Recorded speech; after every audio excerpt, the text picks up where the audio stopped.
Oi, gente, tudo bem com vocês? Hoje eu quero falar de uma escritora inédita aqui no canal. Eu já li 2 obras dela, o primeiro que eu li foi um romance, mas hoje eu venho falar da coletânea de contos. A escritora em questão é Mônica Orreda e o livro é o Voladoras. É um livro que reúne 8 contos.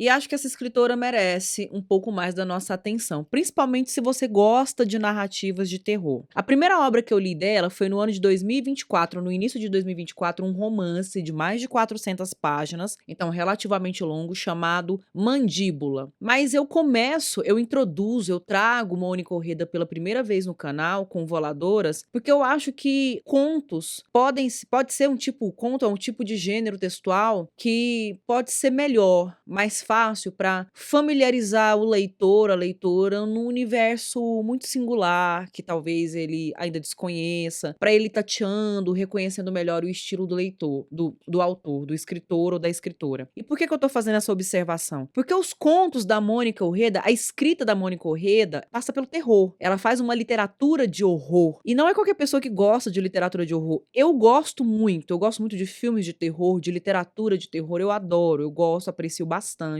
Hoje em dia, como eu tenho um repertório até um pouco maior, né, de narrativas de terror, é difícil me agradar porque eu acho tudo muito previsível, eu tenho uma preguiça de jump scare, eu gosto daquele que faz o terror que me faz ficar pensando mais. E a Mônica Orreda conseguiu fazer isso comigo. Ela conseguiu inclusive me deixar perturbada, assustada, em alguns momentos até com um pouco de receio, não diria medo, mas com um pouco de receio pelas coisas que eu estava lendo aqui muito bem produzidas, muito bem escritas. Mas antes de falar do livro Voladoras, vamos falar um pouco sobre Mônica Orreda, que nasceu em Guayaquil, no Equador, em 1988. Publicou romances, contos e poemas que lhe renderam indicações e premiações em diferentes concursos literários. No Brasil, teve publicados o romance Mandíbula, que eu já mencionei, no ano de 2022, História do Leite, em também 2022, e Voladoras, de 2023. Orreda é hoje um dos principais nomes da literatura de ficção latino-americana contemporânea. A autora é reconhecida por sua habilidade em criar narrativas intensas e perturbadoras que exploram aspectos sombrios da psicologia humana. E aí é muito interessante porque ela dá uma ênfase em personagens femininas. Então a gente tem aí um conjunto de vivências femininas que são exploradas nesse mergulho que é feito na psicologia. Então imagine, gente, que coisas horrendas podem sair de personalidades, de psicologias, né, de subjetividades que vivenciaram sempre a violência, que vivenciaram o horror, que vivenciaram socialmente, culturalmente o trauma. Então é por aí que a gente vai. Vamos pensar um pouco. Suas histórias frequentemente mergulham em temas como abuso, obsessão, decadência emocional, além de trazer a feminilidade em contextos complexos e desafiadores. Voladoras foi publicado no Brasil em 2023, mas ele foi publicado originalmente no ano de 2020. Ele possui 8 contos de horror, mas não é um horror previsível com o qual a gente está acostumado pelos filmes de Hollywood e tudo mais. É um horror muito singular, diferente do que estamos habituados a ver na cultura ocidental. E olha que eu sou uma grande consumidora de narrativas de terror. Sabe, desfechos em aberto, finais muito ruins que a gente não queria conceber a possibilidade desses finais ruins, absurdos inimagináveis, absurdos muito mais absurdos do que o próprio absurdo que a gente já tá vendo na nossa frente. Coisas desse tipo, gente, coisas desse tipo. Mas não é gratuito. Ele primeiro tem uma beleza estética. Existe uma coisa de ritualística, eu diria, né? Existe algo de ritualístico na construção dessas narrativas. Parece palavras que estão colocadas aqui para esculpir o medo e mostrar o medo, colocar o medo diante de nós, mas também parecem palavras que estão organizadas para um ritual, para uma espécie de expurgo. É como se essas palavras fossem escritas, lidas, pronunciadas, elas promovessem uma libertação do próprio medo, dos próprios aspectos sombrios e feios, né? Eles têm vazão aqui. É algo mais ou menos assim. Vamos ver se à medida que eu for falando, isso vai se tornando mais palpável, né? À medida que eu for falando.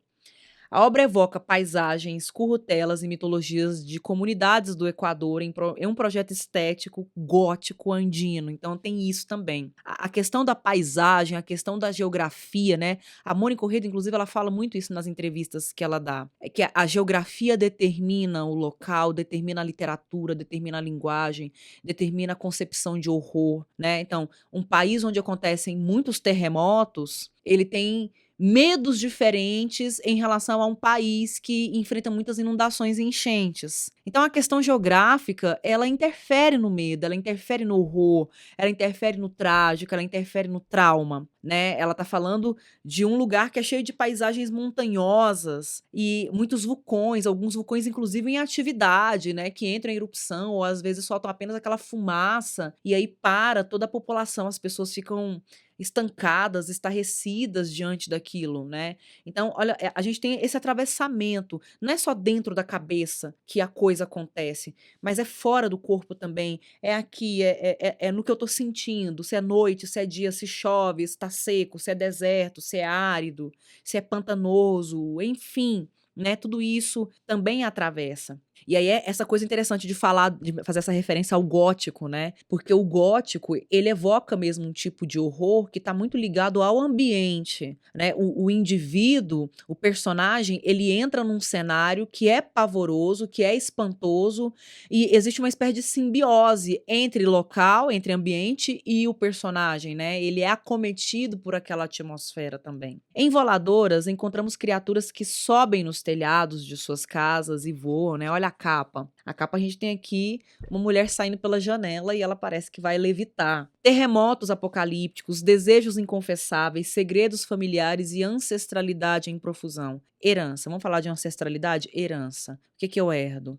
Eu não herdo só as características físicas, traços da minha personalidade. Eu herdo também os medos, os traumas, as angústias, os pavores. 8 contos que se situam em cidades, vilas, charnecas ou vulcões, onde a violência e o misticismo, o terreno e o celeste pertencem ao mesmo plano ritual e poético. Aqui, Orreda, uma das vozes literárias mais expressivas da sua geração, mobiliza a cosmogonia andina, né? Esse universo, essa visão de mundo dos Andes mesmo, dessas regiões da América Latina, de modo muito surpreendente, né. E aí é uma coisa interessante que eu estava falando lá atrás, o horror, ele anda junto com o belo.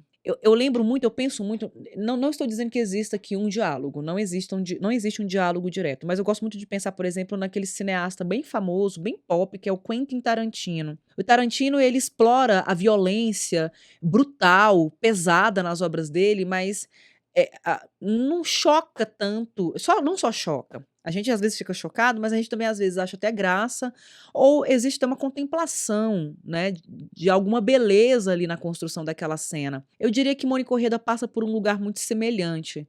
São situações que incomodam, que perturbam, que assustam, que pesam, mas você não quer parar de olhar, sabe, provocam também na gente uma espécie de fascinação. E aí eu quero fazer referência a uma expressão que eu usei num episódio sobre uma obra de uma escritora espanhola, Laila Martínez, o livro Cupim. Eu não sei se vocês já leram, já viram esse episódio. Se não viram ainda, eu vou colocar aqui o link na descrição, vou colocar aqui no card também a obra Cupim. Eu usei a expressão terror feminista, né? O protagonismo das mulheres, o horror girando em torno do protagonismo feminino, do protagonismo das mulheres, aponta muito para essa direção do que eu lá comentei com vocês, ser o terror feminista, né? Porque a gente tem mulheres, mas são mulheres que não estão em situações idealizadas por uma cultura patriarcal, né? A mulher princesa, a mulher com roupas claras, né, para estimular uma leveza, uma tranquilidade que é típica de uma concepção patriarcal do que é o feminino, né, do que é a mulher. Não, são mulheres em situações bizarras, situações grotescas, situações monstruosas, mulheres monstras, né? Mulheres bruxas. Aí a gente tem essas mulheres praticando, atuando dentro dos enredos, jogos, raptos, fantasias, abortos, pulsões libidinais, reação, manifestação de uma apropriação de um domínio sobre si, uma metamorfose, uma espécie de metamorfose, né, transformações, a violência que era antes monopolizada pelos homens, a ferramenta de dominação dos homens sobre as mulheres aqui é a ferramenta delas de simplesmente viver e de lidar com esse mundo que é hostil, com paisagens hostis, com cenários selvagens e difíceis de transpor. Então, o horror dessa obra gira em torno de elementos fundamentais como a geografia local, o feminino, o erótico, o belo, o ritualístico, o poético, a violência, a sexualidade, o folclore e a mitologia. Então, tem um quê também de mitológico.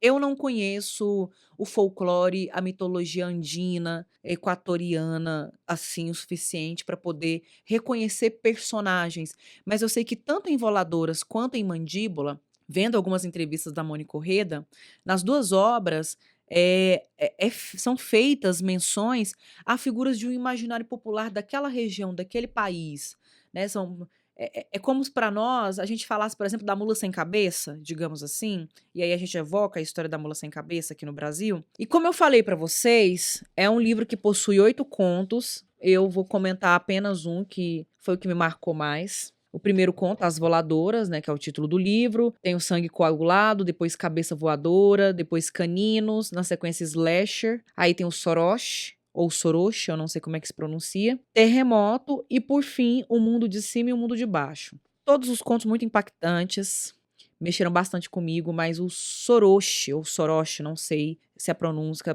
está correta. O que é Soroche? Eu fui pesquisar, né, o que significa isso. É o efeito que é provocado na gente quando a gente sobe grandes altitudes. Então, por exemplo, né, tem um ponto turístico no mundo que é muito famoso por ser muito alto, que é o Machu Picchu. E aí é comum que as pessoas tenham que fazer uso de certas substâncias para dar conta de subir, conseguir respirar, não desmaiar, enfim, não tem nenhum tipo de problema de saúde, nenhuma dificuldade. Esse efeito dessas grandes altitudes é o Soroche, ou Soroche. E aí esse conto, ele na verdade não tem um narrador, na verdade a gente tem o depoimento de 4 amigas, são 4 mulheres falando. As mulheres são a Viviana, a Karina, a Nicole e a Ana. Elas vão dar um depoimento, eu acho que elas estão sendo interrogadas numa delegacia.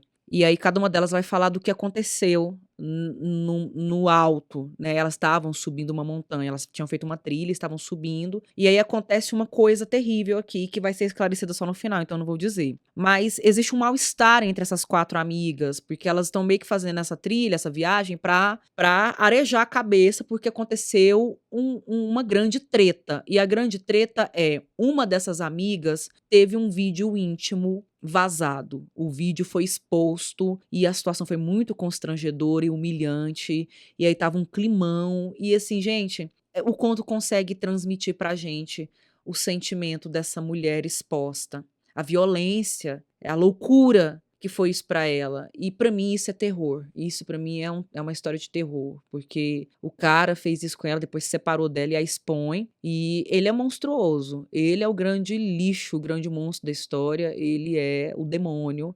E ele é o que causa o horror na vida dessa mulher. Ele é o bandido, ele é o criminoso, mas é ela quem é julgada, é ela quem é deformada na obra. Ela quem é exposta de modo a ser desumanizada, animalizada da maneira mais violenta possível, gente. Não é um ponto fácil. Esse mexeu muito comigo justamente por trabalhar essa coisa do horror no plano de um certo realismo. Mas aí depois vai para um plano de sobrenatural. Vai para um ponto, assim, que não é tão realista assim, que vai mais para essa questão do sobrenatural, do sobre-humano. Todos têm. Todos os textos vão tocar aqui em algo que não é facilmente explicável pela lógica racionalista, que nos faz questionar se estamos loucos, se estamos dormindo, se estamos sonhando, se estamos tendo um pesadelo. Passa por aí.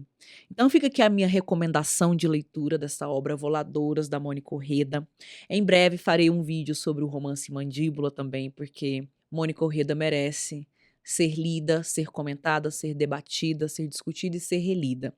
Eu agradeço a atenção de vocês, eu vou ficando por aqui. Até o próximo episódio.